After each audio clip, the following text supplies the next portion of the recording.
Bismillahirrahmanirrahim. Assalamualaikum warahmatullahi wabarakatuh. Kami mahasiswa dari Institut Manajemen Wiata Indonesia Sukabumi. Video ini dibuat untuk menyelesaikan salah satu tugas kelompok di mata kuliah Prinsip Manajemen dengan dosen pengampu Dr. Anda Mariati Tirtawiyata MBA. Kami dari kelompok 5 terdiri dari 17 anggota yang masing-masing bekerja sama dalam memenuhi tugas ini. Oke, langsung saja, inilah media video presentasi dari kami.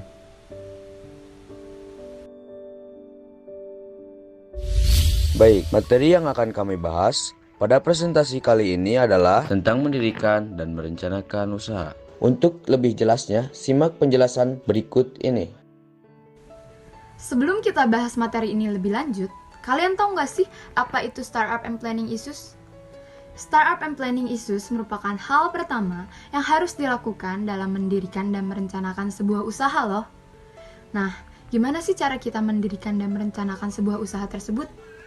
Caranya dengan mengidentifikasi peluang serta kemungkinan keunggulan kompetitif.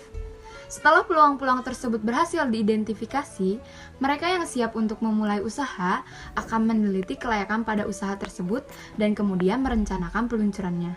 Nah, masalah-masalah permulaan dan perencanaan inilah apa yang akan kita bahas pada materi kali ini. Yang pertama yaitu meneliti kelayakan usaha dari segi pembiayaan. Dana kemungkinan besar akan dibutuhkan untuk memulai usaha. Seorang wirausahawan harus meneliti berbagai pilihan pembiayaan. Pilihan pembiayaan yang mungkin tersedia untuk pengusaha yaitu pilihan pembiayaan yang memungkinkan.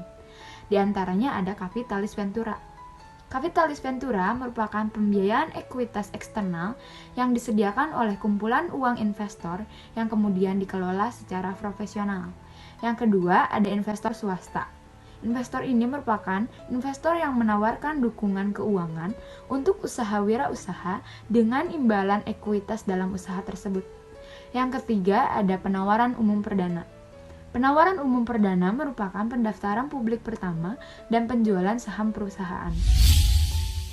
Hal terpenting yang dilakukan wirausahawan dalam merencanakan usaha adalah mengembangkan rencana bisnis, yaitu secara dokumen tertulis yang di dalamnya merangkum peluang bisnis, serta menjelaskan bagaimana peluang yang teridentifikasi harus diambil dan dieksploitasi. Rencana bisnis sendiri adalah dokumen yang memandu keputusan dan tindakan organisasi di sepanjang kehidupan bisnis, yang tidak hanya dilakukan pada tahap permulaan saja. Jika seorang pengusaha telah menyelesaikan studi kelayakan, banyak informasi yang dimasukkan di dalamnya menjadi dasar untuk rencana bisnis. Untuk rencana bisnis yang baik, yaitu mencangkup 6 bidang utama. Yang pertama, ringkasan eksekutif. Kedua, analisis peluang. Ketiga, analisis konteks. Keempat, deskripsi bisnis. Kelima, data dan proyeksi. Dan terakhir yaitu dokumentasi pendukung. Ringkasan eksekutif di sini merangkum poin-poin penting yang ingin dibuat oleh pengusaha tentang usaha kewirausahaan yang diusulkan. Poin-poin ini dapat mencakup pernyataan misi singkat, tujuan utama sejarah singkat, usaha wirausaha. Mungkin dalam bentuk garis waktu, orang-orang yang penting terlibat dalam usaha, sifat bisnis, deskripsi produk, atau layanan ringkas tentang ceruk pasar, pesaing, dan keunggulan kompetitif, strategis yang diusulkan, dan informasi keuangan utama yang dipilih.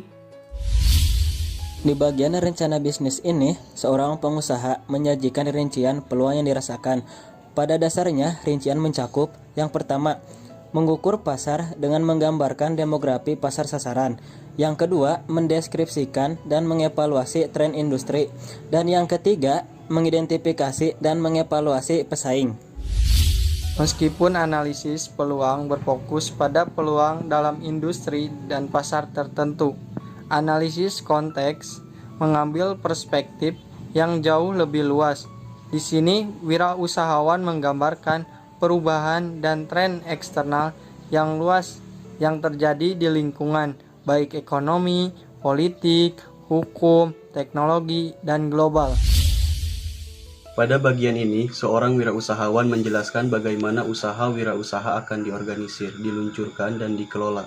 Itu mencakup deskripsi lengkap tentang pernyataan misi, deskripsi tentang budaya organisasi yang diinginkan, rencana pemasaran termasuk keseluruhan strategi pemasaran, penetapan harga taktik penjualan, kebijakan jaminan layanan dan taktik periklanan atau promosi, rencana pengembangan produk seperti penjelasan status pengembangan tugas, kesulitan dan risiko, serta biaya yang diantisipasi, rencana operasional termasuk deskripsi lokasi geografis yang diusulkan, fasilitas dan peralatan yang dibutuhkan, dan alur kerja, rencana sumber daya manusia termasuk deskripsi orang, manajemen kunci, komposisi dewan direksi termasuk latar belakang, pengalaman dan keterampilan mereka, kebutuhan staf saat ini dan masa depan, kompensasi dan tunjangan, dan kebutuhan peralatan, dan keseluruhan jadwal dan jadwal acara.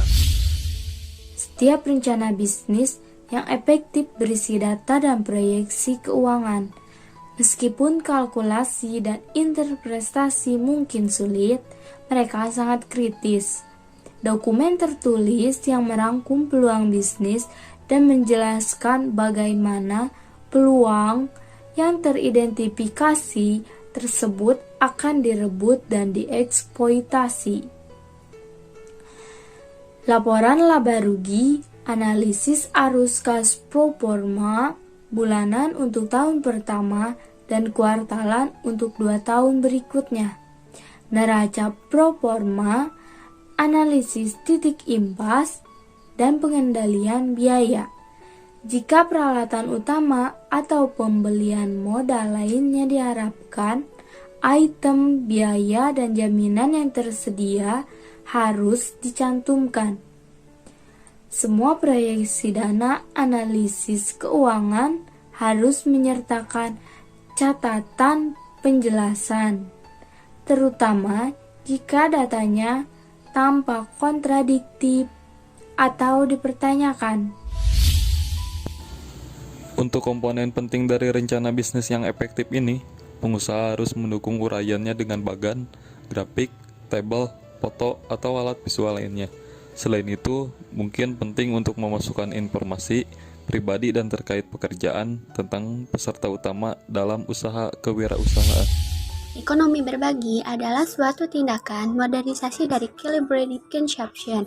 Hal ini dilakukan agar mampu memberikan akses pada seluruh sumber daya yang dimiliki oleh perusahaan, bisa dikonsumsi ataupun dimanfaatkan bersama dengan para pengguna lainnya. Jadi, tindakan ini mampu membantu meningkatkan semangat dalam menjalankan bisnis, karena pihak pembisnis bisa melakukan berbagai tindakan efisiensi sumber daya dengan cara melakukan konsumsi secara bersama-sama dengan pengguna lainnya. Saat ini sudah banyak sekali contoh ekonomi berbagi yang diterapkan oleh perusahaan besar. Contohnya adalah perusahaan startup yang mengandalkan adanya teknologi pada smartphone, seperti aplikasi Gojek, GrabBike, Airbnb, dan lain-lain. Itu saja yang bisa kami sampaikan pada presentasi kali ini. Kami mohon maaf bila ada kesalahan dalam penyampaian. Terima kasih atas atensinya. Wassalamualaikum warahmatullahi wabarakatuh.